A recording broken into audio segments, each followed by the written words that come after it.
Bonjour à toutes et à tous, j'espère que vous vous portez bien, ainsi que votre famille. Donc bienvenue dans le cadre de cette 8e séance du module Introduction à l'étude de droit, un module que je partage avec le professeur Salah Abdel Matzouk. Donc le cours est adressé au groupe 1 et 2.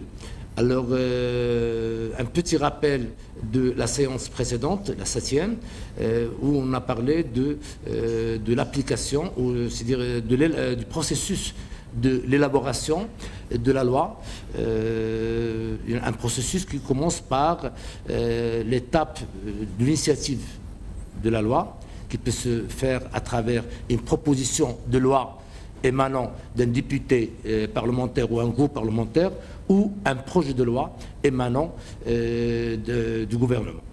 Qu'il s'agit d'une proposition de loi ou d'un projet de loi, on a dit que le passage est obligatoire par le Parlement, à travers les deux chambres, étant donné que le système parlementaire marocain est un système bicaméral, c'est-à-dire doté de deux chambres, la Chambre des députés et la Chambre des représentants. Et à travers, bien sûr, dans le cas de chambre, il va y avoir discussion, débat à propos de la loi et bien sûr son adoption, comme on a expliqué la dernière fois. Une fois adoptée par le Parlement, on a dit que la loi n'entrera pas en vigueur. Il ne peut entrer en vigueur qu'après avoir été promulguée par le roi, comme le prévoit la Constitution, et aussi la loi doit être publiée par un moyen de publication, comme on a expliqué, notamment à travers la publication dans le bulletin officiel, dont le royaume est doté. Et une fois publiée, donc la loi doit entrer en vigueur. Cette entrée en vigueur de la loi, en principe, il est souvent prévu par le texte lui-même, étant donné que chaque loi détermine elle-même, par un article, la date de son entrée en vigueur. Vous trouverez par exemple dans une loi un article qui, en principe c'est le dernier article, qui dit que cette loi entrera en vigueur 6 mois ou 1 an après sa publication au bulletin officiel. Généralement, la loi retarde son entrée en vigueur juste pour préparer les conditions d'application de cette loi, certaines conditions que la loi prévoit elle-même. Donc voilà pour l'entrée, le rappel des questions qu'on a vues la dernière fois.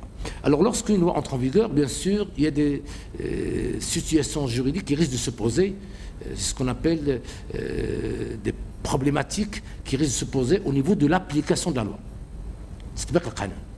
Alors, ces problématiques touchent notamment les personnes concernées par la loi.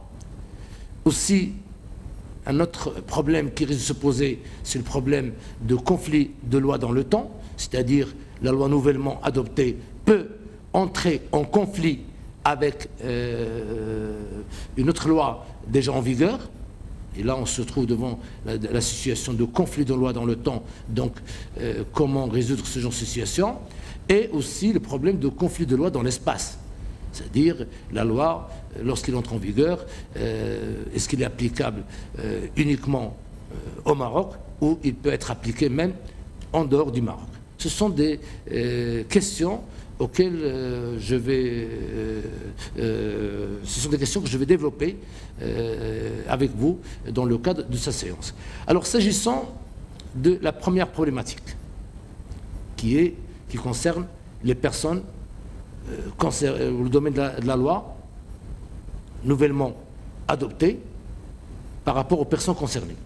Alors d'abord, lorsqu'une loi entre en vigueur, il est applicable à tous les individus qui se trouvent dans un pays donné à un moment donné. C'est ce que nous avons vu ensemble dans le cadre de l'étude des caractères de l'arrêt droit, lorsqu'on a dit que parmi les caractères de l'arrêt droit, c'est qu'il est général et abstraite. Il est applicable à tous les individus se trouvant dans un état donné, à un moment donné, bien sûr, lorsque les conditions de son application se trouvent réunies. Et, bien entendu, cela veut dire que personne n'a le droit de dire qu'il n'est pas au courant de la loi nouvellement adoptée. D'ailleurs, il y a un principe universel qui dit que nul n'est censé ignorer la loi. La yu'daru ahadun bi jahlil qanun. Et bien sûr, on ne va pas demander aux gens de connaître la loi alors qu'on n'a pas mis en œuvre les moyens pour que cette loi soit portée à leur connaissance. D'ailleurs, on a déjà vu que même la constitution marocaine insiste sur la question de la publication de la loi, Nashr al-Qanun, l'article 6 de la constitution marocaine de 2011. Donc, les lois sont portées à la connaissance du peuple par tous les moyens, notamment par la question de la publication, mais le résultat de cette règle, c'est que personne n'a le droit de dire qu'il ignorait la loi. Ce que je veux dire par là, c'est que tout individu est présumé, muftarad fih, connaître la loi en vigueur dans un pays donné à un moment donné. Il n'a pas le droit de dire comme quoi, même s'il le prouve, comme quoi il méconnaît la loi applicable, il sera quand même assujetti à cette loi. Parce que si, dans un état donné, on commence à excuser les gens parce qu'ils méconnaissent la loi, là, on risque de se retrouver devant un problème de ce qu'on appelle une insécurité juridique. Donc c'est pourquoi l'adage ou la maxime est claire, nul n'est censé ignorer la loi. Cette règle connaît une exception, une seule exception. Et l'exception, qui est un petit peu, je dirais, évidente, c'est qu'on peut excuser une personne ou des personnes ou un groupe parce qu'ils ignorent la loi lorsque ces personnes trouvent dans un lieu, je dirais, qui a été isolé du pays. Il a été, je dirais, mis à part, ou il a été séparé de l'État par un événement, je dirais, de force majeure, notamment en cas d'inondation ou de tremblement de terre ou un événement de ce genre. Il faut que cet événement présente un caractère de force majeure, c'est-à-dire que les personnes se trouvant dans ce lieu ne peuvent pas prendre connaissance de la loi ou du bulletin officiel, un bulletin officiel ne peut pas parvenir dans ce lieu. C'est-à-dire que vous savez très bien que la force majeure en droit, c'est un événement qui doit être imprévisible, insurmontable, extérieur à la volonté des parties. Dans ce cas-là, ces gens-là, on va leur dire, bon, on ne va pas leur imposer l'application de la loi parce qu'ils n'ont pas pris connaissance à cause de cet événement, j'ai dit, de force majeure. Dernière chose, au niveau du domaine de l'application d'une loi, par rapport aux personnes concernées, il ne faut pas confondre l'ignorance de la loi et l'erreur sur la loi. Le ghalat fi al-qanun. C'est pas la même chose. Ignorer la loi, je viens l'expliquer. Mais l'erreur dans le droit, qui peut arriver, d'ailleurs même le droit marocain a pris soin de résoudre cette situation de l'erreur dans le droit à travers l'article 39 du DOC marocain, le Dahir des obligations contrat, le Code civil. Ce Dahir prévoit ou dispose dans son article 39, nous dit que est annulable le consentement donné par erreur.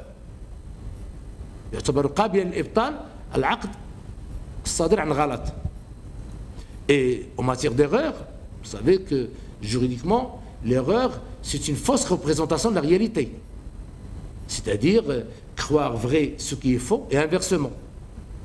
C'est une erreur spontanée. Et certaines personnes peuvent se tromper sur le droit, ça arrive. Imaginez, un petit exemple, une personne âgée qui vend sa part dans l'héritage en croyant qu'il a que le 1/8, alors qu'il s'est avéré par la suite qu'il a la moitié, pas le 1/8. Alors là, on appelle, cette personne s'est trompée sur ses droits. Est-ce qu'il peut annuler? Oui. Il faut juste qu'il prouve qu'il y avait erreur par tous les moyens. La personne peut prouver comme quoi elle a été victime d'une erreur. Et bien sûr, d'ailleurs même le DOC marocain prévoit la règle, ou il dicte une règle adressée à tous les magistrats, en leur demandant dans l'article 44, si ma mémoire est bonne, que, en ce qui concerne l'appréciation de l'erreur, le juge doit prendre en considération l'âge de la personne, son sexe et ses conditions pour annuler ou ne pas annuler le contrat à cause d'une erreur sur le droit. C'est ce qu'on appelle la méthode in concreto, c'est-à-dire que le juge doit respecter en étudiant cas par cas. Ce que je veux dire par là, c'est qu'il se peut qu'un juge annule un contrat parce que la personne ne connaît pas le droit, il n'a jamais fait le droit.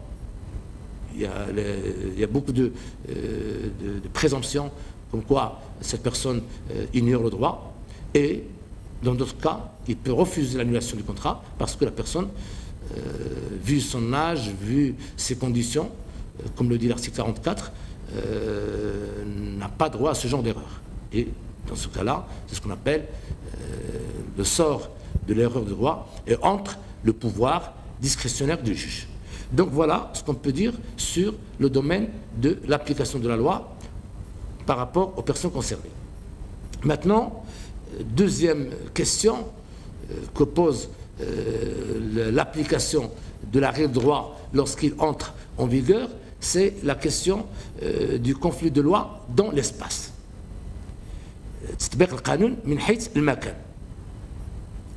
Alors vous savez très bien que dans tous les pays du monde, les personnes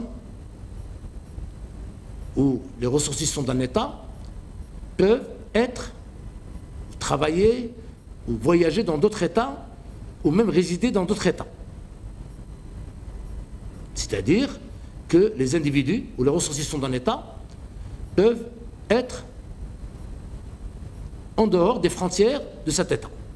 Alors la question juridique qui se pose, est-ce que le droit d'un État, le droit marocain, peut être applicable à des ressortissants marocains qui se trouvent en dehors du Maroc? C'est ça ce qu'on appelle ce qu'on va résoudre à travers l'application de lois dans l'espace. Alors en principe,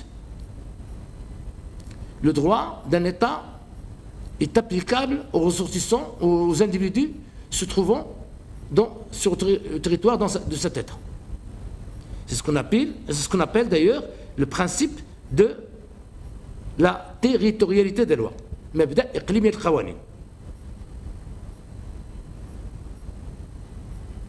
droit marocain s'applique à tous les individus, y compris les étrangers, qui se trouvent au Maroc à un moment donné. Et ce principe, bien sûr, de territorialité des lois est un principe d'une importance considérable, c'est-à-dire que le droit d'un État est applicable à toutes les activités, à toutes les personnes qui se trouvent sur le territoire de l'État. Et par territoire de l'État, il faut entendre l'espace aérien, l'espace maritime et l'espace terrestre. Donc, ça, c'est la règle de principe. C'est-à-dire que le droit d'un État est applicable, c'est-à-dire si un étranger décide de travailler au Maroc, il sera assujetti, khadi', au droit du travail marocain. Si un étranger décide de, de commercer au Maroc, il sera assujetti au droit commercial marocain, etc. Donc ça, c'est le principe de la territorialité de loi. Ce principe connaît des exceptions. Et l'exception, on la voit, on la trouve à travers un autre principe qu'on appelle le principe de la personnalité de loi. Et ce principe de personnalité de loi signifie que toute personne, c'est-à-dire la personne, sera assujettie à sa propre loi nationale là où il se trouve. Même s'il se trouve à l'étranger, il sera assujetti au droit marocain.